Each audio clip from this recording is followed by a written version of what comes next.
हर हर महादेव। कहते हैं कि अगर दिल में सच्ची श्रद्धा हो तो पत्थर में से भी भगवान को प्रकट किया जा सकता है। इसीलिए हम भगवान की पूजा मूर्ति को साक्षी मानकर करते हैं।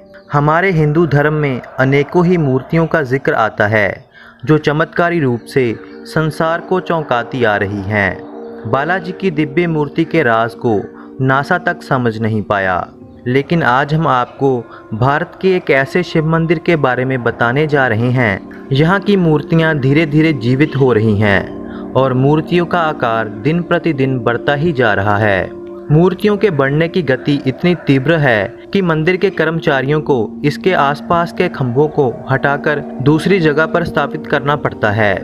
कई वैज्ञानिक आए और इस मूर्ति के बढ़ने का कारण जानने के लिए शोध आरंभ किए, लेकिन नतीजा कुछ भी हाथ नहीं लगा। यह मूर्ति आज भी बढ़ती जा रही है और इसके बढ़ने से लोगों में डर और परेशानी है। मूर्ति के बढ़ने से लोगों के डर का कारण जानकर आप भी डरने लग जाओगे, क्योंकि भगवान शिव के मंदिर की यह मूर्ति आपको भी परेशान कर सकती है। असल में इस मूर्ति के बढ़ने का कारण कलयुग के अंत से जुड़ा हुआ है और इस मूर्ति में कलयुग के कुछ ऐसे राज छुपे हैं जिसे सुनकर आप दंग रह जाओगे।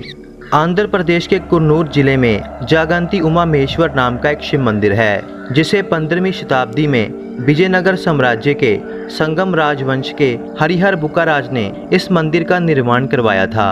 हालांकि इस मंदिर के प्रधान देवता भगवान शिव हैं, लेकिन महादेव के सामने स्थापित नंदी की मूर्ति पूरी दुनिया के आकर्षण का केंद्र बना हुआ है। मंदिर में नंदी देव की प्रतिमा की सबसे चौंकाने वाली बात यह है कि रहस्यमय तरीके से इस प्रतिमा की आकृति में लगातार वृद्धि होती जा रही है। इस वजह से कुन्नूर जिले का यह मंदिर काफी मशहूर है। धार्मिक ग्रंथों और पुरानी कथाओं की माने तो इस मूर्ति का बढ़ना कोई इत्तेफाक की बात नहीं है, बल्कि इस मूर्ति के बढ़ने से कलयुग का रिश्ता जुड़ा हुआ है। ऐसा माना जाता है कि कलयुग के अंत में नंदी जी की यह मूर्ति पूरी तरह से जीवित हो उठेगी और इस धरती का अंत हो जाएगा। यही कारण है कि समय के साथ साथ यह नंदी जी की मूर्ति बढ़ती ही जा रही है। देखा गया कि हर 20 साल के बाद यह मूर्ति 1 इंच बढ़ती है और इसके आसपास के खंभों को कर्मचारियों के द्वारा एक जगह से दूसरी जगह स्थापित भी किया गया है। वर्तमान समय में नंदी जी की बढ़ती हुई मूर्ति को देखकर पुरातत्व विभाग ने इस मूर्ति पर दोबारा से रिसर्च करने का कार्य आरंभ किया है। लेकिन नंदी जी की यह प्रतिमा किस पत्थर से बनाई गई है कि यह लगातार बढ़ता ही जा रहा है, और यह पत्थर कौन सा है और यह क्यों लगातार बढ़ रहा है, आज तक अमेरिका भी पता नहीं कर पाया। अनेकों ही साइंटिस्ट इस पत्थर का अध्ययन कर चले गए, लेकिन उनके हाथ कुछ भी नहीं लगा। मंदिर के परिसर में एक छोटा सा तालाब भी है जो कि पुष्करणी के नाम से प्रसिद्ध है।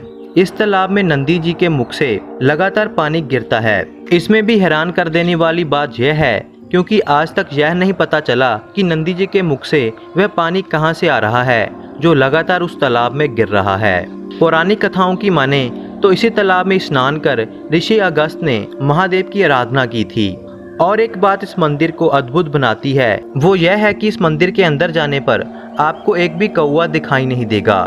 कौवे तो हर जगह पाए जाते हैं, लेकिन इस मंदिर में दूर दूर तक आपको कोई भी कौवा दिखाई नहीं देगा। मान्यता के अनुसार ऋषि अगस्त ने कौवों को इस मंदिर में कभी न आने का श्राप दिया था, और उन्होंने यह इसलिए किया था ताकि कौवों की कोलाहल से उनकी तपस्या में कोई विघ्न न पड़ सके। दोस्तों, आपको क्या लगता है कि कलयुग के अंत में नंदी जी की यह मूर्ति जीवित हो उठेगी और धरती का विनाश हो जाएगा, या फिर यह सब एक कहानी या फिर अंधविश्वास का एक हिस्सा है? आपका क्या मानना है? कमेंट बॉक्स में लिखकर बताएं। हर हर महादेव।